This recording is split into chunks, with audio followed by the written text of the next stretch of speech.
अस्सलाम वालेकुम। अगर आप मेरी तरह बाहर पढ़ना चाहते हैं तो आपको अंदाजा होगा कि आइल्स का एग्जाम जो है वो पास करना कितना जरूरी है और एक स्पेसिफिक अमाउंट ऑफ बैंड्स लेना जो है वो कितना वाइटल है बाहर पढ़ने के लिए। किसी एशियन कंट्री में जा रहे हैं, मिडिल ईस्ट की तरफ जा रहे हैं तो रिक्वायरमेंट जो है वो थोड़ी सी लो होती है डिपेंडिंग ऑन द प्रोग्राम और डिपेंडिंग ऑन द यूनिवर्सिटी। आपको 5+ बैंड चाहिए होते हैं। मगर अगर आप किसी वेस्टर्न साइड पे जा रहे हैं, कनाडा, यूएसए, ऑस्ट्रेलिया वाली साइड पे जा रहे हैं तो रिक्वायरमेंट जो है वो ज्यादा है, 6.5+ रिक्वायरमेंट होती है। तो मैंने बगैर किसी तैयारी के आइल्स का एग्जाम दिया और मेरे 7.5 बैंड्स जो हैं वो मिले मुझे आइल्स एकेडमिक में। 2 दिन बाद की मैंने बुकिंग कराई और मैंने जाके एग्जाम दे दिया। बीच में मैंने सिर्फ एक चीज की कि ऑफिशियल वेबसाइट पे जाके मैंने देखा कि पेपर जो है वो होता कैसे है, और एक मैंने टेस्ट एग्जाम दिया था चेक करने के लिए कि मैं कहाँ स्कोर करता हूँ, और मैंने देखा कि मलेशिया जाने के लिए मेरी रिक्वायरमेंट पूरी हो रही है तो मैंने जाके एग्जाम दे दिया और मेरे 7.5। तो इस वीडियो में मैं आपको बताना चाहता हूँ मेरी कुछ हैबिट्स और आपके लिए कुछ टिप्स जो मैंने अपने एक्सपीरियंस से सीखी हैं फ्रॉम द टेस्ट, और कुछ बेस्ट प्रैक्टिसेस जो आपको हेल्प कर सकती हैं आइल्स के एग्जाम में अच्छे बैंड्स लेने के लिए। तो जिस चीज़ ने मुझे सबसे बड़ा फ़ायदा दिया वो ये है कि मेरे फ्रेंड्स थे जिनके साथ मैं इंग्लिश में बात कर सकता था, मेरी फैमिली जिनके साथ मैं इंग्लिश में बात कर सकता था। तो प्रैक्टिस जो है वो बेस्ट है। प्रैक्टिस की मदद से आप बहुत सारी चीज़ें सीखते हैं। अगर आप अपने आप को सराउंड करें उन लोगों से जिनकी इंग्लिश जो है वो आपसे अच्छी है तो वो आपको करेक्ट कर सकते हैं, एज लॉन्ग एज आप बुरा ना मनाएं और आपको एज हेल्प लें और अपने आप को फिक्स करें। दूसरा ये कि मैं बहुत सारा कंटेंट जो है वो इंग्लिश में कंज्यूम करता हूँ। मूवीज वगैरह, यूट्यूब वीडियोस, व्लॉग्स, ये सारी चीजें मैं इंग्लिश में कंज्यूम करता हूँ। तो जो वर्ड्स हैं, वोकैबुलरी है मेरी उससे बढ़ती है, मेरी स्पीकिंग जो है मेरी बेहतर होती है। मुझे सेंटेंस स्ट्रक्चर और ग्रामर के बारे में पता चलता है कि कौन से वर्ड्स जो है वो कहाँ इस्तेमाल करने हैं, कौन सा टेंस जो है वो कैसे इस्तेमाल होता है। तो इससे बहुत ज्यादा इम्पैक्ट पड़ता है। दूसरा ये कि मैं बुक्स का भी बहुत शौकीन हूँ। आजकल जो है वो रीडिंग जो है वो ज्यादा लोग नहीं करते, उसकी वजह से जो है वो थोड़ी सी मार खाते हैं। मगर रीडिंग जो है बहुत इंपॉर्टेंट है, डिपेंड करता है। ये जरूरी नहीं है कि आप पूरी पूरी नॉवेल्स पढ़ें, इसका मुझे बहुत शौक है। मगर आप जो है वो ब्लॉग्स भी पढ़ सकते हैं, सिंपल न्यूज़पेपर से शुरू कर लें तो उससे भी आपको बहुत फायदा होगा। एक वर्ड उठा लें दिन का जो आपने नया सीखा है, उसका मीनिंग चेक करें, देखें कि वो कैसे इस्तेमाल होता है, ग्रामर में, सेंटेंस में कैसे यूज होता है, और उसको फिर आप अपनी डे टू डे में यूज करना शुरू करें। एक एक वर्ड, एक एक दिन जब आप नया सीखते हैं तो आपकी वोकैबुलरी जो है वो बढ़ती है। एक दिन का एक वर्ड का मतलब है 365 न्यू वर्ड्स पर ईयर या 30 वर्ड्स पर मंथ। तो ये आपको बहुत बड़ा फायदा होगा अगर आप कंटेंट अपना इंग्लिश में कंज्यूम कर रहे हैं। मूवीज देखें, आपको कोई मना नहीं कर रहा मूवीज देखने में, मगर सबटाइटल्स के साथ देखें ताकि आपको अंडरस्टैंडिंग बेहतर हो। वीडियो सबटाइटल्स के साथ देखें, इंग्लिश में कंज्यूम करें। Podcast, videos, movies, TV series, इस तरह की सारी कंटेंट जो है वो इंग्लिश में कंज्यूम करें ताकि आपको फायदा हो, आपकी वोकैबुलरी बढ़े, आपकी स्पीकिंग बढ़े, आपकी ग्रामर बढ़े, आपको पता चले कि किस किस्म के वर्ड्स जो हैं वो किस तरह इस्तेमाल होते हैं इंग्लिश लैंग्वेज। उसके अलावा जो मुझे फायदा हुआ वो था राइटिंग का। राइटिंग और स्पीकिंग जो है वो मेजर 2 कंपोनेंट्स हैं आइल्स एग्जाम के, जिसमें हम लोग जो है वो सबसे ज्यादा मार्क आते हैं। मुझे बहुत फायदा हुआ क्योंकि मेरा एसईओ और डिजिटल मार्केटिंग का बैकग्राउंड है, तो उसमें मुख्तलिफ क्लाइंट्स को ईमेल करना है, बहुत सारा कंटेंट लिखना है, ब्लॉग्स जो है वो रिव्यू करने हैं, ब्लॉग्स जो है लिखने हैं, एडिटोरियल कंटेंट आता है। तो सारी चीजें लिखने में मेरी बहुत ज्यादा प्रैक्टिस थी, जिसकी वजह से मेरे इंग्लिश राइटिंग में और इंग्लिश स्पीकिंग में बहुत ज्यादा नुकसान नहीं हुआ और काफी अच्छे बैंड्स आए जैसे मैंने आपको दिखाया। तो कुछ जनरल टिप्स तो मैं आपको देता चलूं, उसके बाद मैं और राइटिंग की टिप्स के बारे में आता हूँ ताकि जिस चीजों में लोग सबसे ज्यादा मार खाते हैं उसके बारे में आपको इन डेप्थ पता चले। पहले तो मैं ये कहूंगा कि आपने अपने आप को फेमिलियराइज कर लेना है। पहले तो मैं कहूंगा कि आप देख लें कि टेस्ट का पैटर्न जो है वो होता क्या है, कौन सा सेक्शंस हैं, रीडिंग, लिसनिंग, राइटिंग, स्पीकिंग, ये चार पार्ट्स होते हैं एग्जाम के, इनके सब पार्ट्स हैं। और आप पास पेपर्स या उनका पैटर्न जो है वो देख लें ताकि जब आप एग्जाम में बैठे हो तो आपको सरप्राइज ना हो, आपको पता हो कि ये चीज जो है वो ऐसे आनी है। बहुत बड़ा कंपोनेंट जो है ना एग्जाम का आपकी साइकोलॉजिकल इम्पैक्ट है। वो ऐसे कि जब आप सोच लें कि एग्जाम मुश्किल है तो फिर वो एग्जाम आपके लिए मुश्किल ही होगा। अगर आप आराम से पानी शानी पी के सांस लेके कामली जाएंगे एग्जाम देंगे तो आप बेहतर परफॉर्म करेंगे। दूसरा ये कि जब आपने देखा हुआ होगा कि ये एग्जाम कल को ऐसे आना है, तो जब वो कल को आपके सामने आएगा और आपने ऑलरेडी उसको गो थ्रू किया होगा, आपको पता होगा, तो आप पैनिक नहीं करेंगे, आपके लिए जरा सी आसानी होगी। तो टेस्ट का फॉर्मेट देख लें, डिफरेंट पार्ट्स है वो देख लें, अगर हो सके तो तैयारी करते हुए एक आधा पास टेस्ट भी दे लें ताकि आप उसके अंदर से गो थ्रू किए हुआ हो आप, तो फिर आपको ज्यादा मसला नहीं होगा। जैसे मैंने टेस्ट जो है वो दिया था देखने के लिए कि मेरा कितना स्कोर आता है इन जनरल। उसके अलावा जो लिसनिंग का टेस्ट होता है उसमें काफी टाइम होता है, उसमें आपने फिल इन द ब्लैंक्स वगैरह करने होते हैं, इन्फॉर्मेशन जो है वो पुट इन करनी होती है। यूजुअली जो है वो टाइम से रिलेटेड होता है या कोई नंबर होता है, तो वो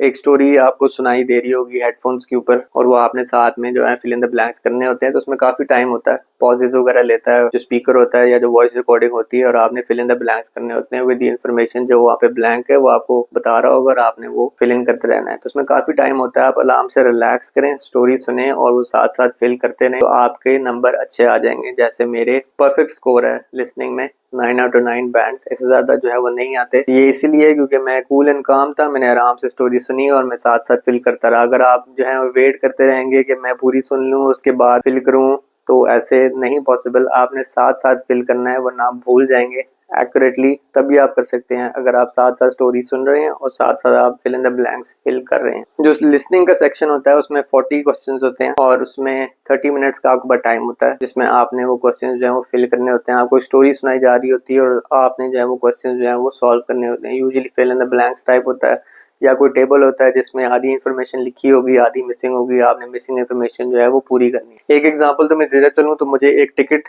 उन्होंने दी हुई थी और मुझे वीडियो में बताया जा रहा था कि ये टिकट जो है वो एक ट्रेन की है, वो इस जगह से इस जगह जा रही है और इस टाइम जो है वो ट्रेन निकलेगी और इस टाइम जो है वो ट्रेन पहुंचेगी। तो उधर टिकट जो मेरे सामने थी उसमें लिखा हुआ था कि ये इस जगह से इस जगह जा रही है और टाइम जो है वो एक मिसिंग था, तो मैंने फिल करना था कि ये इस टाइम अगर निकली है तो किस टाइम पहुंचेगी।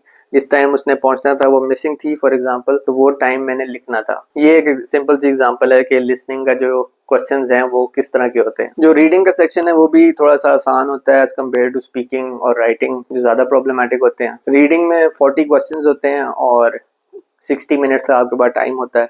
जो टोटल जो टेक्स्ट होता है जो आपने रीड करना होता है वो अराउंड अबाउट 1200 टू 2700 वर्ड्स के बीच में होता है। एनालिटिकल होता है थोड़ा सा, और थोड़ा सा देखना होता है आपने कि जो इन्फॉर्मेशन प्रोवाइडेड है वो किस किस्म की है और क्या वो ट्रू और फॉल्स है कि नहीं। कुछ सवाल जो है वो एमसीक्यूज होते हैं, आपको टेक्स्ट दिया जाएगा और साथ में क्वेश्चंस होगा, फिल एमसीक्यूज होंगे, 4 ऑप्शन में से आपने एक सिलेक्ट करना होगा। दूसरा जो है वो ट्रू और फॉल्स स्टेटमेंट्स हो सकती हैं, टेक्स्ट आपको दिया होगा, नीचे एक स्टेटमेंट होगी और आपने बताना होगा कि ये ट्रू है या फॉल्स है डिपेंडिंग ऑन द टेक्स्ट। और फिर गिवन नॉट गिवन की स्टेटमेंट्स भी हो सकती हैं, जैसे टेक्स्ट दिया हुआ होगा, आपको सवाल पूछा होगा उन्होंने और आपने बताना होगा कि इस टेक्स्ट में इसको मेंशन किया गया है, ये इन्फॉर्मेशन दी गई है या नहीं। अब मैं आता हूँ राइटिंग और स्पीकिंग के बारे में, जो सबसे ज्यादा प्रॉब्लमेटिक होते हैं। राइटिंग में आपके 2 टास्क होते हैं, एक ऐसी वाला पोर्शन है और एक थोड़ा सा एनालिटिकल ग्राफिक्स वाला पोर्शन होता है। ग्राफिक्स वाले पोर्शन में आपने जो है वो डेटा जो है वो समराइज करना होता है। बेसिकली आपको ग्राफ्स दिए हुए होंगे जिसमें डेटा होगा और आपने एक्सप्लेन करना होगा कि ये डेटा जो है वो किस बारे में है। मेरे एग्जांपल में जो है वो बार ग्राफ था, उन्होंने रेवेन्यू दिया हुआ था किसी कंपनी का ओवर द ईयर्स, मैंने बताना था कि ये ग्राफ जो है वो क्या एक्सप्लेन कर रहा है। तो वो देखना चाहते हैं कि आप कितना कंसाइसली डेटा जो है वो एक्सप्लेन कर सकते हैं और आपने डेटा जो है एज इट इज रेप्लिकेट नहीं करना। ये नहीं बताना शुरू कर देना कि इस साल ये हुआ, इस साल ये हुआ, इस साल ये हुआ, इस साल ये हुआ, इस साल ये हुआ। कंसाइज आपने करना है। तो यूजुअली ऐसा होता है कि आप देख लें कि किन सालों में जो है वो रेवेन्यू इंक्रीज हो रहा है और किन सालों में रेवेन्यू डिक्रीज हो रहा है, तो फिर आप कंसाइसली बता सकते हैं कि जिस तरह 2021 में 22 में 24 में जो है वो रेवेन्यू इंक्रीज हुआ है और XYZ सालों में जो है वो रेवेन्यू डिक्रीज हुआ है। तो बजाय से क्या बताएं कि फलाना फलाना फलाना फलाना साल रेवेन्यू इंक्रीज हुआ है, एक एक करके आप बता दें कि इन ईयर्स में रेवेन्यू इंक्रीज हुआ है और इन ईयर्स में रेवेन्यू डिक्रीज हुआ है, एक एक जुमले में। तो ये तरीका है उसको अप्रोच करने का। दूसरा ऐसे वाला सेक्शन होता है, ऐसे वाले सेक्शन में आधे नंबर तो आप जो हैं वो फॉर्मेटिंग की ले सकते हैं। आपका इंट्रोडक्शन, बॉडी और कंक्लूजन, ये 3 चीजें हों तो आप जो हैं फॉर्मेटिंग की नंबर ले जाते हैं। इसमें वो रटा सिस्टम नहीं है कि आप ऐसे जो है वो रटा मार कर आ जाएं तो आपको जो है वो पास हो जाएंगे, क्योंकि जो टॉपिक्स हैं वो ग्रेजुएट पोस्ट ग्रेजुएट लेवल के इंटरेस्ट के टॉपिक्स होते हैं, तो वो टॉपिक जो है वो कोई भी हो सकता है, तो इसके लिए मैं आपको प्रिपेयर नहीं कर सकता। स्ट्रक्चर पे गौर करें, आपका एक फॉर्मेटिंग होनी चाहिए, बिगिनिंग मिडिल एंड होना चाहिए, इंट्रोडक्शन, बॉडी, कंक्लूजन होना चाहिए।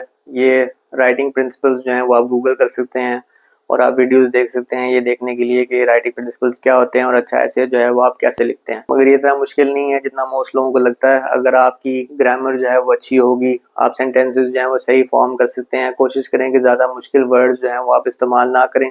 अगर आप कागज पे लिख रहे हैं तो वो आप अपनी वोकैबुलरी के हिसाब से लिख रहे हैं, मगर अगर आप एक कंप्यूटर डिजिटल टेस्ट दे रहे हैं जिस तरह मैंने दिया था आइल्स का, तो उसमें ऑटो करेक्ट की फैसिलिटी नहीं होती। अगर आपने कोई मिस्टेक टाइप की है तो मिस्टेक उधर रहेगी। टेस्ट जो है कम्युनिकेशन का है, ये इस बेसिस पे आपको नंबर नहीं मिल रहे कि आप कितने मुश्किल अंग्रेजी लिख सकते हैं। तो कोशिश करें कि चीज़ें सिंपल रखें, अपना पॉइंट जो है वो क्रॉस करने की कोशिश करें, ज़्यादा मुश्किल वोकैबुलरी में ना पड़े, मुश्किल वर्ड इस्तेमाल करने की ज़रूरत नहीं है अगर आप नहीं कर सकते। और फॉर्मेटिंग पे और उसके ऊपर ज़्यादा फोकस करें तो आपका आराम से पास हो जाएगा। घर बैठ के आप प्रैक्टिस कर सकते हैं, पास पेपर्स देख सकते हैं किस किस्म के सवाल आते हैं, आप उसको अटेम्प्ट कर सकते हैं। ग्रामरली जैसी सॉफ्टवेयर यूज़ कर सकते हैं आप चेक करने के लिए कि आप कहाँ मिस्टेक करते हैं और कैसे आप बेहतर कर सकते हैं। हेमिंगवे एक और ऐप है जो आप यूज़ कर सकते हैं, जो आपकी इंग्लिश जो है वो बेहतर कर सकती है। अब एआई की मदद से भी आप अपनी चेकिंग कर सकते हैं कि कहाँ का आपने गलती की और कहाँ का रूम फॉर इम्प्रूवमेंट है। एआई और ये ऐप्स हैं वो सारी आपको बेसिक इंग्लिश लिखने में मदद करेंगी। एक टिप जो मैं दे सकता हूँ ये है कि सेम वर्ड्स यूज करना अवॉइड करें। देन का जो वर्ड है वो टिपिकली लोग जो है बहुत ज़्यादा इस्तेमाल करते हैं। किसी ने कुछ समझाना हो तो वो कहेंगे then this happened, then this happened, then this happened. उसको चेंज करने के लिए आप जो है वो डिफरेंट वर्ड यूज कर सकते हैं, जैसे फर्स्टली, सेकंडली, थर्डली, लास्टली या आफ्टरवर्ड्स, सून आफ्टर। इस तरह की चीजें जो है आप चेंज करें। सिनोनिम्स यूज करें ताकि कुछ चेंज आए। बार बार सेम वर्ड यूज करना एक पैराग्राफ में ज़रा अच्छा इम्पैक्ट नहीं पड़ता और पता चल जाता है कि इस बंदे को ज़्यादा अंग्रेजी नहीं आती। तो ये थोड़े से टिप्स एंड ट्रिक्स है राइटिंग के लिए। स्पीकिंग के लिए मैं आपको ये कहूँगा कि आपको टाइम दिया जाता है सोचने के लिए, आपको कागज़ दिया जाता है, टॉपिक देने के बाद उस पर आप पॉइंटर्स बना सकते हैं, विजुलाइज कर सकते हैं कि आपने क्या कहना है, किस तरह कहना है, उसके डिफेंस में कहना है कि नेगेटिव कहना है। ये आपने याद रखना है कि जो स्पीकिंग का एग्ज़ाम है वो कम्युनिकेशन का एग्ज़ाम है, आपके नॉलेज का एग्ज़ाम नहीं है। जिस तरह मेरे से पूछा गया था कि what are the benefits of social media, तो उसके लिए ऑल्दो मेरा सोशल मीडिया से थोड़े बहुत ताल्लुकात हैं और मैं काम कर चुका हूँ सोशल मीडिया पे, जैसे आप ये वीडियो देख रहे हैं, मगर अगर मैं बिल्कुल भी रिलेशन ना हो मेरा सोशल मीडिया से तो मेरा इम्तिहान नहीं है सोशल मीडिया के बारे में। मैंने सिर्फ एग्जामिनर को ये बताना है कि मैं अंग्रेजी में अपने पॉइंट्स जो हैं वो कम्युनिकेट कर सकता हूँ। कोशिश करनी है कि जो टाइम लाइन आपको प्रोवाइडेड है उसमें आप कुछ ना कुछ बोलते रहें इंग्लिश में, और बेहतर है कि आप रुकें, पॉइंट अपना दिमाग में सोचें, पॉइंट बनाएं और फिर जुमला बोलें, बजाय इसके कि आप हेजिटेट करें, करें। फ्लुएंसी के नंबर हैं, नॉलेज का इम्तिहान नहीं है, इंग्लिश स्पीकिंग के इम्तिहान है, तो उस पर गौर करें। अगेन आप पास पेपर्स देख सकते हैं, क्वेश्चंस के फॉर्मेट्स देख सकते हैं, किसी दोस्त के साथ जो है वो प्रैक्टिस कर सकते हैं, फैमिली मेम्बर के साथ प्रैक्टिस कर सकते हैं। अगर कोई भी नहीं है तो आप आईने के सामने खड़े होकर अपने आप के साथ प्रैक्टिस कर सकते हैं। अपनी वीडियो बना सकते हैं देखने के लिए कि आप कहाँ हेजिटेट करते हैं, कहाँ रुकते हैं, कहाँ अटकते हैं, ई आ ऊ कहाँ होती है। इस तरह की सारी चीज़ें आप देख सकते हैं ताकि आप अपने आप को विजुलाइज कर सकें, देख सकें और फिर आप अपने आप को करेक्ट कर सकें। तो ये थी मेरी कुछ टिप्स आइल्स के बारे में। अगर आप स्टडी इन मलेशिया के बारे में और इन्फॉर्मेशन लेना चाहते हैं तो ये मेरी वीडियो है on the apps that you need to have Malaysia में पढ़ने के लिए, और ये मेरी वीडियो है cons of studying in Malaysia, ताकि आप बेहतर डिसीजन ले सकें कि मलेशिया जो है वो आपके लिए पढ़ने के लिए आइडियल है कि नहीं। आज के लिए इतना ही।